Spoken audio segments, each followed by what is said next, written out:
I remember watching the History Channel, and it was a documentary that in it they were talking about the Leaning Tower of Pisa. Okay, and what they said in there was that some mathematician, whatever, made a model of the Leaning Tower, and in the model, the tower fell. And then the person said in the History Channel, it literally breaks the laws of nature. But that's not how things work. That you see how it's an advertisement? He's trying to say something that would make you interested, to get buy-in, to get you, I don't know, liking the episode, I guess, because you're shocked. What counts today in the parlance of today as clickbaits. Yes, and I want to clarify for people, because this is not obvious. I can tell it's not obvious. On my podcast, I had someone who's studying to be a physician, and he didn't get it.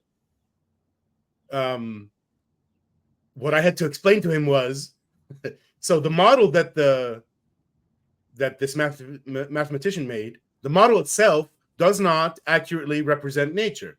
It's an approximation. Actually, all of our physics theories are. So if the model doesn't match nature, you don't say that how do I say this? You don't say that the building breaks nature. You say that the model didn't match nature. Yeah, you know. so sometimes I bring demonstrations of certain basic experiments to class, and for some reason, if the experiment doesn't work as expected, I make a joke. Oh, we broke the laws of physics this time. and then of course I work on trying to fix the whatever that was wrong in the experiment to make sure that it works. But yeah, the idea of modeling and imagining that what we actually have does represent nature fully, that's just a mix of ignorance and hubris, and a kind of especially when it comes from a scientist saying that yes, we do know fully how this works now, Well, and based on this, this shouldn't happen in a way that deviates from the model. This is actually really very deceptive, and it should not come from a scientist at all. Today, at least, let's throw a bunch of people under the bus right now. Okay. After Isaac Newton came up with his theories of gravity, 1600 something, and before Einstein refuted it, okay, which was like at least 300 years later, during that period of time, or maybe not the first 5 years, but at least the last 100 years, the previous 100 years before Einstein, from what I understand, physicists were thinking this is it. Well, and that is the same conception, that this is perfect. We're not going to find a better one. It's not an approximation. We're done. Okay, yeah. Well, first of all, I would probably not say that Einstein refuted Newton, because what happens actually is that Einstein generalized the theory that you would get from Newton. You can actually Newton became a special case of Einstein's theory. Special case, exactly. When you're far away from really big masses, or when you're not considering something that's close to the speed of light, then all of classical mechanics can be reduced. It's really cool if you take Einstein's math formula and pump in those two pieces of information where speed is nowhere near infinity, which means you can treat it as zero and the term goes away. And then the other thing you mentioned, far away from a lot of mass. Yeah. Something about that term goes away. You do some algebraic manipulation, and what you pump out is Isaac Newton's math formula. Exactly. Yeah. That's fucking amazing. Yeah. I just wanted to clarify this because of an issue that's happening in recent years. In the kind of postmodern approximate or postmodern interpretation of science, that all science is relative, and any new scientific theory abrogates what came before it. That's not how it happens. It always builds on what. Well, we still use Newton's theories. Yeah. People got to the moon. We still get taught them in school, and we still use them, and they work. You just have to know what the limits of it are. And here's the point. If you look at what Isaac Newton came up with, he didn't know what the limits were. If anything, Einstein, you could say, there's one way of wording it. He took Newton's theory and fixed it by showing where the limits are. Yeah. So Newton's original version, minus those limitations, is wrong in that sense. Yeah. But a lot of this is just semantics, because even what we count as wrong, I mean, there's many definitions you could say about what is wrong, right? Like everything we're saying right now is wrong. Yeah, it's just that some people think, okay, Newton's theory now is completely irrelevant. No, that's not true. Yeah, not true at all. But going back to your original point, which is the idea that, okay, people think that we have actually reached the ultimate in whatever modeling that we have. This happened so many different times in the history of physics. So at the beginning of the 20th century, well, a little bit before, people thought that everything has already been elaborated, and all that remains is just details now. That was before quantum mechanics and relativity. And it was a big surprise at the beginning of the 20th century, starting from Planck, Einstein, 1905. Well, I'm guessing today people are on board now with the idea that every one of the theories we have is going to be replaced. And from what I understand, pretty much everyone knows, even outside of physics, they know this basic idea that,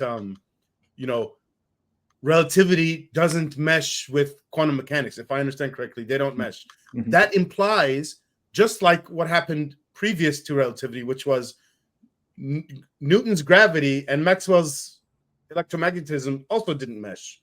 And Einstein made them mesh. So there's going to be a new theory that makes relativity and quantum mechanics mesh. Yeah. So, and Einstein himself tried to get a unified theory, and of course he died before that happened. There was there were so many different attempts for of this sort. Right now, this is one of the biggest problems in physics that is not yet solved, although there are so many different approaches that are trying in some way to get somewhere with it.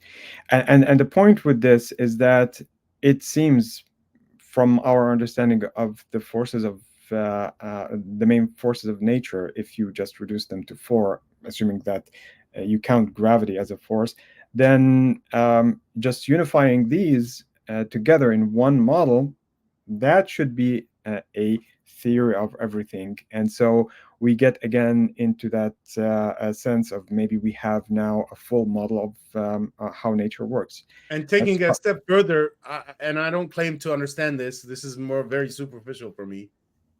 According to E equals mc squared and what I've heard about it, energy and mass are 2 dimensions of the same thing, two manifestations of the same thing. Yes.